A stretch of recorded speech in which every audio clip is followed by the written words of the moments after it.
Pancreas అని ఉంటుంది. Pancreas ఏం చేస్తుంది, ఇన్సులిన్ అనే హార్మోన్ని ఉత్పత్తి చేస్తుంది. మనం తిన్న ఫుడ్లో ఉండే గ్లూకోజ్ అంతా గ్లూకోజ్గా మారి ఆ గ్లూకోజ్ అంతా బ్లడ్లో ఉంటుంది కదండి. ఆ గ్లూకోజ్గా ఉంటే మనకి ఏం ఎనర్జీ ఉండదు. గ్లూకోజే ఎనర్జీ. గ్లూకోజ్ శక్తిగా మారడానికి ఇన్సులిన్ అనే హార్మోన్ రోజు కావాలి. సో ఎంత కావాలో అది మనకు న్యాచురల్గా బై బర్త్ నుంచి రిలీజ్ అవుతూ ఉంటుంది. ఆ ఆర్గాన్ ఆ పని చేసుకుంటూ ఉంటుంది, దానివల్ల దాని ఉంటుంది. కాబట్టి అది సక్రమంగా ఉందని చెప్పి మనకి గ్లూకోజ్ అంతా ఎనర్జీగా శక్తిగా మారిపోతుంటుంది. ఏ రోజు కాదు బ్యాలెన్స్ అయిపోతుంది.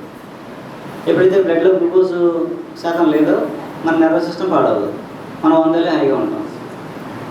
ఎప్పుడైతే గ్లూకోజ్గా ఉండిపోతుంది అనుకోండి, ప్యాంక్రియాస్ హార్మోన్ ఇన్సులిన్ ఉత్పత్తి చేయకపోతే మనకి షుగర్ గ్లూకోజ్ ఎనర్జీగా మారదు. గ్లూకోజ్ బ్లడ్లో అలా ఉండిపోదు. గ్లూకోజ్ అంటే స్వీట్ కదా, చెప్పాను కదా. తీపి శరీరాన్ని శిథిలం చేస్తుంది, చేదు శరీరాన్ని వృద్ధి చేస్తుంది.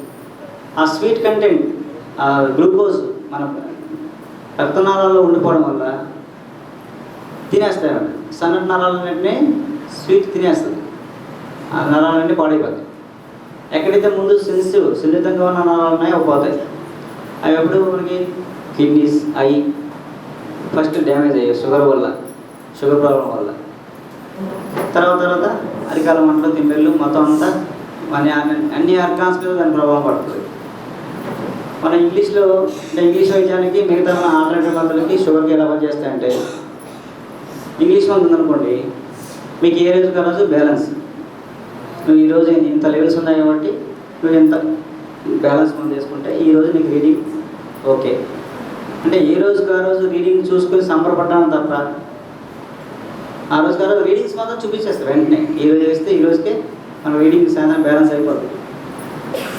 కానీ ఆయుర్వేదం కానీ, హోమియో కానీ, ఆల్టర్నేటివ్ మెడిసిన్స్ ఏమైనా సరే ఏ రోజుకి ఆ రోజు బ్యాలెన్స్ అయ్యవు. ఈరోజు నేను షుగర్ మందు వేసుకుంటే షుగర్ బ్యాలెన్స్ అవ్వదు. కానీ మీకు ఏదైతే నర్వస్ సిస్టమ్ పాడైపోతుందో దాన్ని ముందు ప్రొటెక్ట్ చేస్తాయి. ఆల్టర్నేటివ్గా మీరు ఏం వాడుకున్నా, మెంతులు వాడుకున్నా, ఇంకోటి వాడినా హోమియోపతి వేసుకున్నా షుగర్ వల్ల వచ్చే సైడ్ ఎఫెక్ట్స్ని నర్వస్ సిస్టమ్ పాడవకుండా ఆపి ప్రొటెక్ట్ చేసి ఎప్పటికీ సైడ్ ఎఫెక్ట్స్ రాకుండా ఈ కిడ్నీ కానీ అవి కానీ పోకుండా సపోర్ట్గా ఉంచుతాయి. అలా నెమ్మదిగా మేము శరీరతత్వాన్ని మార్చి అప్పుడు ప్యాంక్రియాస్ అని న్యాచురల్గానే ఇన్సులిన్ ఉత్పత్తి ఇలా చేయగలిగితే అప్పుడు మనం ఇంగ్లీష్ మంది బయటపడతాం. ఇది ప్రాసెస్.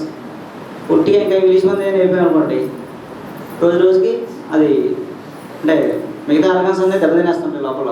మళ్ళీ వాటి కోసం మెడిసిన్స్ వాడటం. మన ఫుడ్ హ్యాబిట్స్ మార్చుకోవాలి, మన మైండ్ సెట్ మార్చుకోవాలి. మామూలుగా డైట్ ప్లాన్లు అవి పనిచేస్తాయి, అవి చేసి నుంచే బాగుంటాయి. అంటే మనం రోజు గ్లూకోజ్ ఇవ్వట్లేదు అనుకోండి, ఇంక ట్యాబ్లెట్ అయితే మనకి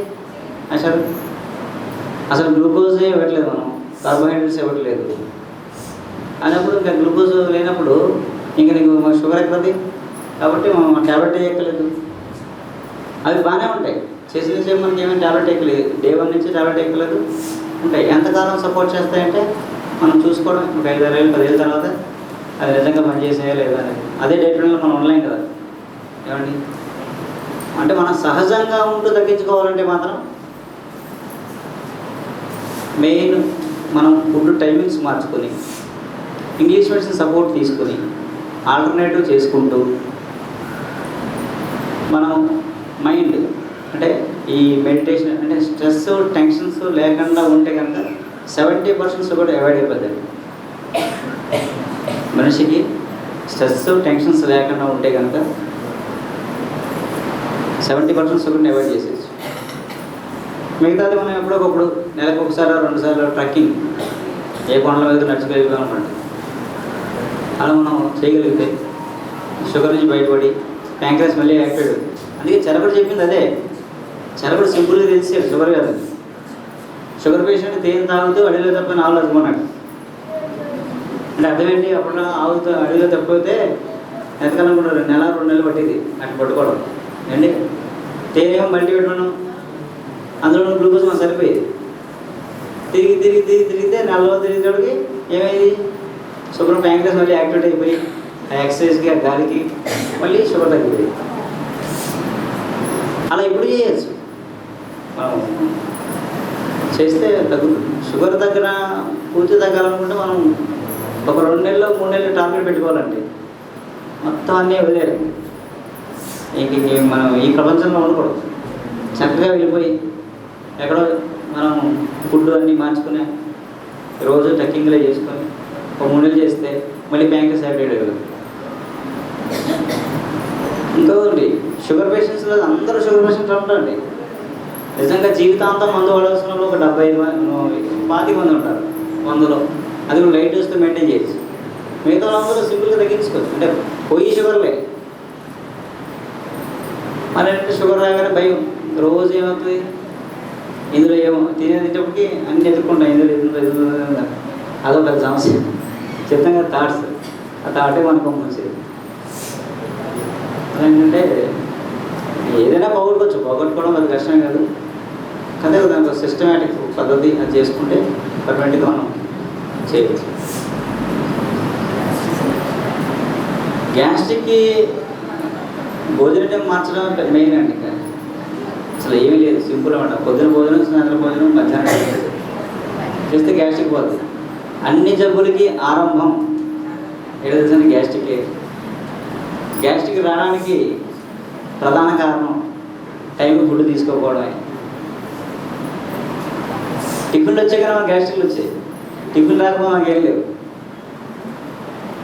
అండి.